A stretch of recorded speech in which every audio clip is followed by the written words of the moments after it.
लोग आज शुक्रवार की प्रार्थना के लिए अपने अपने परिवारों में हम इकट्ठा हैं और आज शाम के समय में परमेश्वर के वचन से एक बार फिर से हम अपने उसी विषय को हम आगे बढ़ाना चाहते हैं कि प्रार्थना की सामर्थ को जानो। प्रार्थना की सामर्थ को जानो, इसका क्या क्या अर्थ होता है ये मैं बहुत बार आपको बता चुका हूँ कि इस बात को समझ लेना, जान लेना कि संकट से निकलने का मतलब क्या है, इस बात को आप जानो। मैं आज एक उदाहरण आपको देना चाहता हूँ और वो ये है, मेरे पास ये 200 रुपये का नोट है और ये अपने आप में एक कागज़ है और अगर हम इसको कागज़ की तरह हम समझते हैं और हमारी आवश्यकताएं बहुत सारी हैं और इसको लेके हम जेब में घूमते रहें, हमें भूख और प्यास लग रही है और हम तड़फ रहे हैं भूख से, प्यास से और हमें दिख रहा है कि चारों तरफ खाना मिल रहा है और मैं खाना खा सकता हूँ, लेकिन हमें ये नहीं पता कि मैं किस तरीके से मैं खाना लूँ। लेकिन अगर मेरे हाथ में, मुझे मेरी जेब में जब मैं टटोलता हूँ और मुझे ये 200 रुपये का नोट मिलता है तो मैं ये जानता हूँ कि अपने आप में एक साधारण सा कागज़ है, लेकिन इसके अंदर इतनी ताकत है। अगर मैं इसको इस्तेमाल करूँगा तो अब मैं अपनी भूख को मिटा सकता हूँ, मैं अपनी प्यास को मिटा सकता हूँ, क्योंकि ताकत इसके अंदर है, इसके अंदर ताकत है, इस नोट के अंदर। हालांकि ये कागज़ है, आम सारे कागज़ों के जैसा है, लेकिन जो इसको पावरफुल बना देता है वो है जो इसके ऊपर गवर्नर के साइन है और जो हमारे देश का इसके अंदर चिन्ह है वही इसको पावरफुल बना देता है। और इसकी सामर्थ को आज हमारे देश के अंदर सब जानते हैं, क्योंकि हमारे देश का ये रुपया है, हम इसको जानते हैं। लेकिन अगर मैं हिंदुस्तान के अंदर मैं स्विट्ज़रलैंड का स्विस फ्रैंक या अमेरिका का डॉलर लेके मैं घूमूं तो मैं उससे रेहड़ी के ऊपर जाके मैं कहीं पे खाना नहीं खा सकता हूँ किसी होटल में, क्योंकि उसकी पावर यहाँ नहीं है। यद्यपि डॉलर अपने आप में बहुत पावरफुल है, लेकिन वो ये नहीं है कि एक रेहड़ी वाला भी उसको चला लेगा। उसकी पावर जो है केवल वहीं पे हो सकती है, या मनी एक्सचेंज आप करेंगे तभी उसकी पावर आपको पता चलेगी। लेकिन जिसकी चर्चा हम कर रहे हैं इन दिनों वो है प्रार्थना। प्रार्थना जो है वो हर जगह चलती है, हर भाषा में चलती है। प्रार्थना आप बंगाली में कीजिए, आप प्रार्थना पंजाबी में कीजिए, अंग्रेजी में कीजिए, उड़िया भाषा में कीजिए, हिंदी में कीजिए। प्रार्थना की पावर जो है वो कम नहीं होती है जब आप किसी भी भाषा में करते हैं, लेकिन रुपए की जो है वो पावर कम हो जाती है। ये जैसा मैंने कहा कि ये हमारे देश में ही चलेगा, और अगर मैं डॉलर को लेकर घूमूंगा तो यद्यपि वो अपने आप में पावरफुल है, लेकिन वो आम आप कहीं पे भी किसी दुकान पे उसको खर्च नहीं कर सकते हैं, उससे आप सामान नहीं खरीद सकते हैं, उसका खर्च करने की एक अपनी जगह है। परंतु जो प्रार्थना की सामर्थ है, आप प्रार्थना की सामर्थ कहीं पर भी, किसी भी देश में, किसी भी समय, किसी भी भाषा में आप उसको कभी भी इस्तेमाल कर सकते हैं, क्योंकि प्रार्थना के अंदर इतनी सामर्थ है। और प्रार्थना की सामर्थ को आपको जानने की आवश्यकता है। एक व्यक्ति हैं प्रभु के दास, उनका नाम है चार्ल्स स्पर्जन नाम था उनका, और उनको प्रार्थना का योद्धा के नाम से जाना जाता है। वो बहुत दुआ करने वाले व्यक्ति थे। एक बार की बात है कि वो एक पानी के जहाज में सफ़र कर रहे थे और उनको कहीं पर बिल्कुल टाइम से पहुंचना था दूसरी जगह, और उन्होंने जाके जो जहाज का कप्तान था उससे बात करी कि मुझे सुबह पहुंचना है जल्दी और मेरा अपॉइंटमेंट है और मेरी एक मीटिंग है ज़रूरी। तो जहाज का जो कप्तान था उसने यूँ कहा कि मैं आपसे वायदा नहीं कर सकता कि मैं आपको समय पे पहुंचा सकूंगा, ये जहाज समय पे पहुंचेगा, क्योंकि कोहरा बहुत ज़्यादा दिखाई दे रहा है। तो चार्ल्स स्पर्जन ने कहा तुम बस जहाज चलाओ और मैं तुमसे कह रहा हूँ कि हम समय से वहाँ पे हम पहुँच सकेंगे। बस उन्होंने कहा कि मुझे एक कमरा दे दो जहाँ पे जाके मैं घुटने टेक के दुआ कर सकूँ। तो जहाज के कप्तान ने कहा कि कोई भी फ़ायदा नहीं है प्रार्थना करने का। उसने कहा बस मुझे मेरा काम करने दो।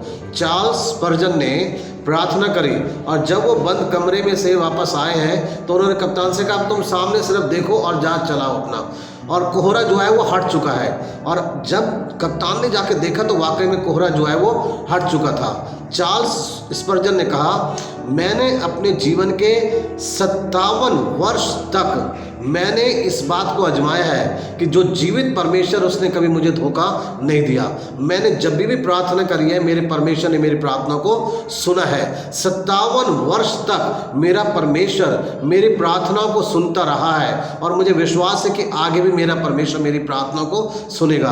क्या आज ऐसा विश्वास आपके ऊपर है कि आप जानते कि आपकी प्रार्थना में आज इतनी सामर्थ है और आप प्रार्थना करने के लिए कभी भी पीछे नहीं हटेंगे? मैंने कहा कि आप जानिए प्रार्थना में बहुत सामर्थ है, जिसको आप कहीं पर भी कभी भी आप इस्तेमाल कर सकते हैं। हम लोग आज इस समय परमेश्वर के वचन में से पढ़ना चाहते हैं याकूब उसका 5 अध्याय और उसका 17 और 18 वचन। यहाँ पे इस तरीके से लिखा हुआ है, एलिय्याह भी तो हमारे समान दुख सुख भोगी मनुष्य था और उसने गिड़गिड़ा कर प्रार्थना की कि मेघ ना बरसे, और 3.5 वर्ष तक भूमि पर मेघ नहीं बरसा।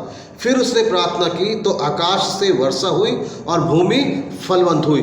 आज हमारे सामने एलिय्याह की प्रार्थना के विषय में है, जिसको मैं चर्चा करना चाहता हूँ कि जब इसने प्रार्थना करी तो प्रार्थना का असर हुआ है, क्योंकि प्रार्थना में सामर्थ है। इसलिए मैं कह रहा हूँ प्रार्थना की सामर्थ को आप जानो।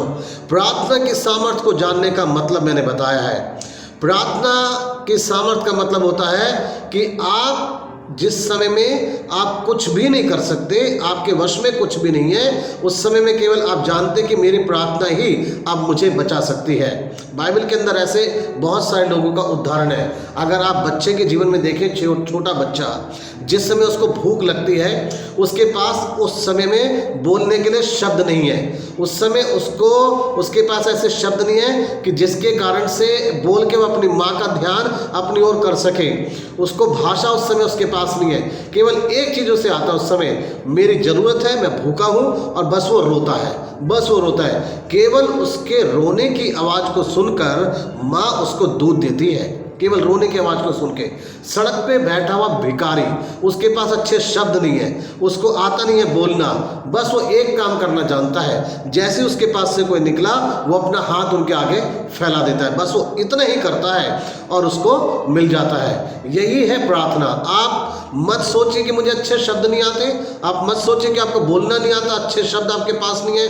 प्रार्थना में कोई ज्ञान दिखाने की जरूरत नहीं है। प्रार्थना ऐसा समय नहीं होता है कि जिस समय आप अपने शब्दों से परमेश्वर को आप प्रभावित करें, अच्छे अच्छे शब्द बोल के, या ज्ञान की बातें आप बोले तो परमेश्वर क्या प्रसन्न हो जाएगा।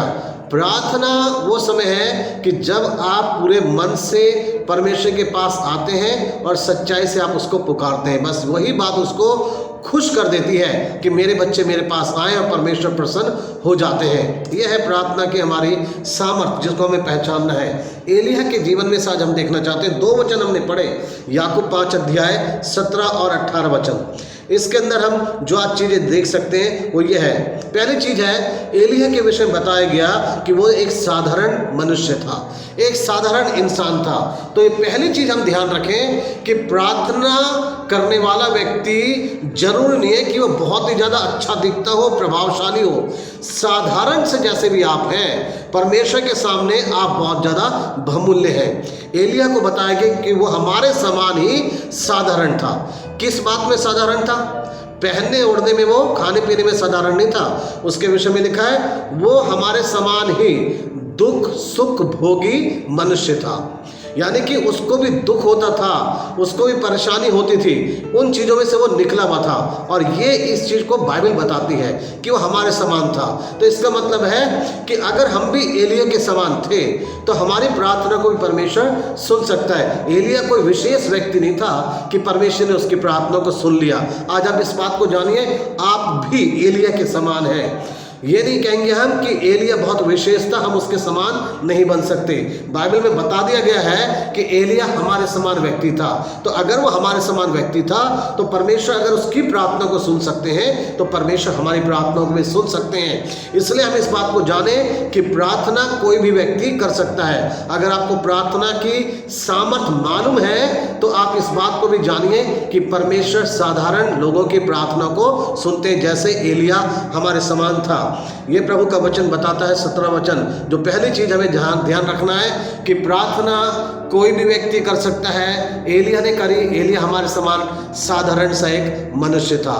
दूसरी चीज हम जानते हैं और वो ये हम देखना चाहते हैं कि उसकी प्रार्थना के अंदर बड़ी सामर्थ दिखाई दी है। उसने प्रार्थना करी है। और उसकी सामर्थ किस चीज में थी? 17 वचन को जब हम पढ़ते हैं उसमें लिखा है, एलिया ने गिड़गिड़ा कर प्रार्थना करी और 3.5 वर्ष तक मेघ नहीं बरसा। जो उसकी प्रार्थना की सामर्थ्य दिखाई देती है वह है प्रकृति के ऊपर दिखाई दी। उसने प्रार्थना करी, 3 साल 6 महीने बारिश नहीं हुई है, उसने रोक दिया बारिश को। ये उसकी सामर्थ्य उसकी प्रार्थना के अंदर कि प्रकृति के ऊपर दिखाई दी और उसने बारिश नहीं होने दिया, बारिश को उसने रोक दिया। आज आपकी प्रार्थना भी आज बहुत कुछ रोक सकती है। अगर शैतान आज आपके जीवन में काम कर रहा है, अगर कोई चीजें हैं जो आपको आगे बढ़ने से रोक रही हैं, परमेश्वर से आप प्रार्थना कीजिए, वो सारी चीजों को आप अपने जीवन में से, अपने परिवार में से दूर कर सकते हैं, आप हटा सकते हैं। अगर परमेश्वर एलिया की प्रार्थना को सुनकर बारिश को रोक सकता है, तो आज परमेश्वर आपके जीवन के अंदर भी सारे वो शैतान के तीरों को रोक सकता है जो शैतान आपके ऊपर चलाता है। जो अंधकार की शक्तियां आपके ऊपर अपने तीर को चला रही हैं, अपने हथियार को चला रही हैं, अपने दांव को चला रही हैं, वो सारी चीजों को परमेश्वर रोक सकता है। आप दुआ कीजिए, परमेश्वर मैं चाहता हूं कि जो शैतान मेरे विरुद्ध सारे चाल चल रहा है, अपने तीर छोड़ रहा है, अपना हथियार मेरे ऊपर चला रहा है, मैं यीशु मसीह के नाम से उसको रोक देता हूं। आप अपने बच्चों के ऊपर से सारे शैतान के कामों को आप रोक सकते हैं। आप अपने परिवार के ऊपर से सारे शैतान के काम को रोक सकते हैं। हम वो लोग हैं जो अपने बच्चों की सुरक्षा के लिए उनके माथे पे काला टीका नहीं लगाते, उनके गले में हम काले धागे नहीं बांधते, उनके हाथ वगैरह में हम काले धागे नहीं बांधते। हम वो लोग हैं जो अपने घर की सुरक्षा के लिए हम नींबू मिर्च नहीं बांधते हैं, हम हंडिया वहां पे नहीं लगा देते हैं एक डेंजर चेहरा बना के। हम वो लोग हैं जो हम शैतान के कामों को प्रार्थना करके हम रोक देते हैं और यीशु मसीह के लहू में हम अपने आप को छिपा लेते हैं। यह है प्रार्थना की सामर्थ्य। एलिया ने प्रार्थना करी और बारिश रुक गई। आज आपके ऊपर है, आप प्रार्थना कीजिए। आज सारे शैतान के काम जो वो करता है आपके परिवार के ऊपर, वो जो तीर चलाता है आपके बच्चों के ऊपर, वो सारे रुक जाएंगे, उनकी दिशा अलग हो जाएगी जब आप प्रार्थना करेंगे, क्योंकि आपकी प्रार्थना के अंदर सामर्थ्य है। ये दूसरी चीज है। एलिया ने प्रार्थना करी, उसकी प्रार्थना में सामर्थ्य दिखाई दी और उसकी सामर्थ्य हमने प्रकृति के ऊपर देखी और बारिश नहीं हुई। पहली चीज मैंने बताया था, एलिया साधारण व्यक्ति था, उसने प्रार्थना करी, इसलिए आज कोई भी व्यक्ति प्रार्थना कर सकता है। दूसरी चीज मैंने बताया, एलिया की प्रार्थना के अंदर में सामर्थ्य दिखाई दी प्रकृति के ऊपर, उसने बारिश को रोक दिया। तीसरी और अंतिम चीज जो प्रार्थना की सामर्थ्य हमें दिखाई देती है वो ये है, एलिया की प्रार्थना के द्वारा समय उसने बदल दिया। एलिया ने अपनी प्रार्थना करके जब उसने प्रार्थना करी है तो उसने समय को बदल दिया। 18 वचन में लिखा है, उसने फिर प्रार्थना करी, उसने दोबारा प्रार्थना करी और प्रार्थना करी कि वर्षा हो और तब बारिश होने लगी। एलिया ने प्रार्थना की सामर्थ्य के द्वारा समय को बदल दिया। वो जो समय उस समय वहाँ पे अकाल का चल रहा था, 3.5 वर्ष तक वहाँ पे अकाल रहा बारिश ना होने के कारण, लेकिन जब एलिया ने प्रार्थना करी तो प्रार्थना के द्वारा वहाँ पे बारिश हुई और एलिया की प्रार्थना के कारण से उसकी सामर्थ्य के द्वारा समय बदल गया। आज इस देश का समय बदल सकता है, हमारे समाज का समय बदल सकता है। बहुत बुरा समय चल रहा है, लॉकडाउन के कारण से, कोविड-19 की वजह से बहुत समय बुरा चल रहा है, लोग मर रहे हैं, लोगों के काम खत्म हो गए हैं, बेरोजगार हो गए हैं, बहुत मुश्किल में लोग हैं, बीमार हैं, खतरे में लोग हैं। लेकिन आज अगर प्रभु के लोग गिड़गिड़ा के प्रार्थना करें, परमेश्वर से सच्चे हृदय के साथ प्रार्थना करें, इस विश्वास से कि उनकी प्रार्थना की सामर्थ्य के द्वारा परमेश्वर सब कुछ समाप्त कर सकता है। एलिया की प्रार्थना के द्वारा ऐसे हुआ, वहां पे समय बदल गया। लिखा है 18 वचन के अंदर इस तरीके से लिखा है, मैं दोबारा पढ़ना चाहूंगा। वहां लिखा, फिर उसने प्रार्थना की तो आकाश से वर्षा हुई और भूमि फलवंत हुई। पहले उसने प्रार्थना करी, 3.5 वर्ष तक वहाँ पे बारिश नहीं हुई और बारिश ना होने के कारण फसल नहीं हुई, अकाल पड़ गया। लेकिन जब उसने दोबारा प्रार्थना करी तो लिखा बारिश हुई और भूमि ने फसल को उपजाया है, यानी समय बदल गया। आज आपकी प्रार्थना, मेरी प्रार्थना जब हम परमेश्वर से करेंगे, हमारी प्रार्थना के सामर्थ्य के द्वारा समय बदल जाएगा। ये समय जो चल रहा है, बड़ी चिंता का, परेशानियों का समय चल रहा है, दुख का समय, निराशा का समय चल रहा है, एक डर वाला समय चल रहा है, लेकिन जब प्रभु प्रभु के लोग प्रार्थना करेंगे तो समय बदल जाएगा, क्योंकि प्रार्थना के अंदर सामर्थ है। आप प्रार्थना कीजिए, प्रार्थना की सामर्थ को आप पहचानिए। मैंने जैसा उदाहरण देके कहा कि जो रुपया है हिंदुस्तान का, वो केवल हिंदुस्तान में चल सकता है, हर जगह नहीं चल सकता। डॉलर अमेरिका में चल सकता है, यहाँ नहीं चल सकता। लेकिन प्रार्थना तो वो है, आप किसी भी भाषा में कीजिए, कहीं पे भी कीजिए, प्रार्थना परमेश्वर हर जगह सुनता है अपने लोगों की प्रार्थना। आज प्रार्थना की सामर्थ को आप पहचानिए। प्रभु आपको आशीष दे और हम लोग प्रार्थना करें आज हमारे देश के लिए, हमारी कलीसिया के लिए दुआ करें, अपने लोगों के लिए हम प्रार्थना करें, ताकि परमेश्वर इस समय को बदल दे। परमेश्वर चाहते हैं कि प्रभु के लोग प्रार्थना करें और प्रार्थना की सामर्थ हम देख सकें कि हमने दुआ करी और हमने इन जगहों के ऊपर हमने प्रार्थना की सामर्थ को हमने देखा है। आइए हम लोग दुआ करें।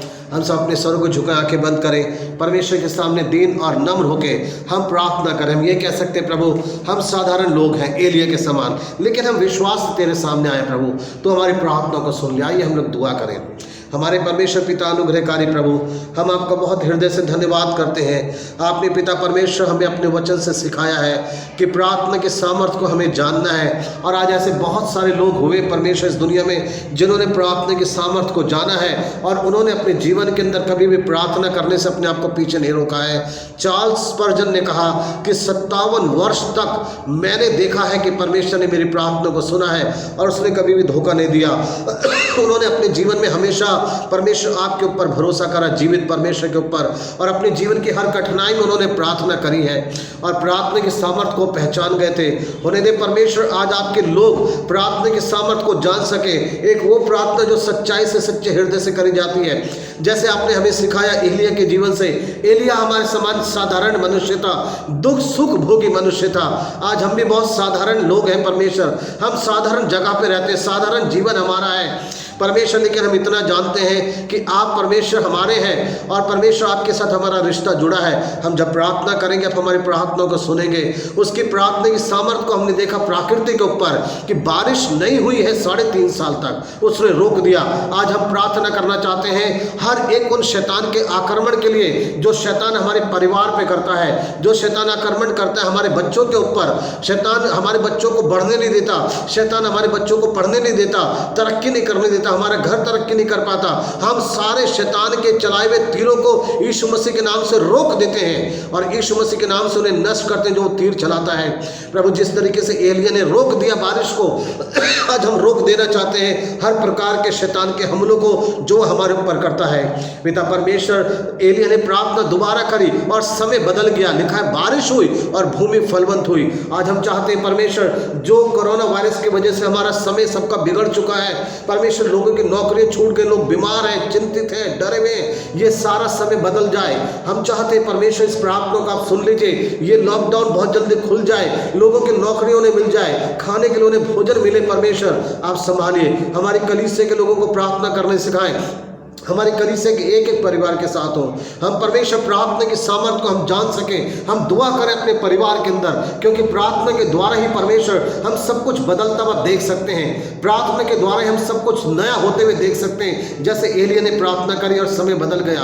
वो परमेश्वर पिता आप सहायता कीजिए, आप मदद कीजिए। आज हमारी कलीसिया के लोग दुआ करें प्रभु, हम अपनी कलीसिया के एक एक व्यक्ति के लिए प्रार्थना करते हैं। प्रभु मैं यही मांगता हूँ हमारी कलीसिया के लोग जहाँ हैं, जिस हाल में है परमेश्वर, वो खुश रहें, संतुष्ट रहे, उनकी जरूरतों को पूरा करें, सबको अपने सुरक्षा दें। अपने पिता परमेश्वर ने पिता तसल्ली और शांति दें, हर एक की आवश्यकताओं को पूरा करें। यीशु अपने लहू पे हमारे कलीसिया के लोगों को संभालें। एक एक परिवार को मैं आपके आगे लाता हूँ, सब पे अपनी दया करें। हर एक परिवार आपके वचन के ज्ञान और प्रकाश में बढ़े। सबको बहुत ऐसे आप आशीष दीजिए। प्रभु आप महान सच्चे परमेश्वर हैं। हम जानते हैं प्रार्थना के सामर्थ्य बहुत कुछ हमारे जीवन में कर सकती है। हम प्रार्थना करने वाले बने। प्रभु धन्यवाद करते हैं आपके वचन की शिक्षा के लिए। प्रार्थना प्रभु यीशु के नाम से मांगते हैं, आमीन।